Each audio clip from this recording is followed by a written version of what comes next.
समाजामध्ये काशीला जाण्याची समाज मान्यता आहे.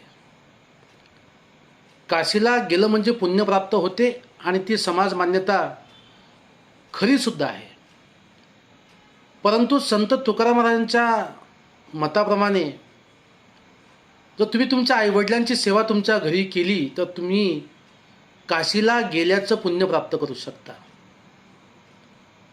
कारण ते पुंडलिकाचा आदर्श आपल्या डोळ्यासमोर ठेवतात आणि पुंडलिकाच्या आदर्शाप्रमाणे जेव्हा भक्त पुंडलिक हा आपल्या आईवडिलांच्या सेवेमध्ये होता आणि तेव्हा ते सावळं परब्रह्म त्यांच्या भेटीला आलं, तरीसुद्धा त्या भक्त पुंडलिकाने आपल्या आईवडिलांच्या सेवेमध्ये खंड न पडू देता ती सेवा अविरतपणे सुरूच ठेवली.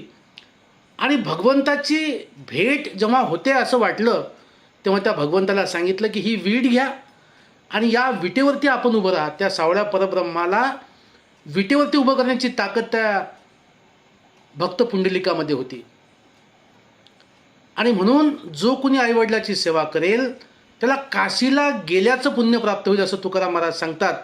आणि म्हणून माय बापे केवळ काशी तेने न वजावे तीर्थाशी, पुंडलिके काय केले परब्रह्म उभे केले असं ते आपल्या अभंगातून आपल्याला सांगतात. हा आदर्श आपण घ्यावा.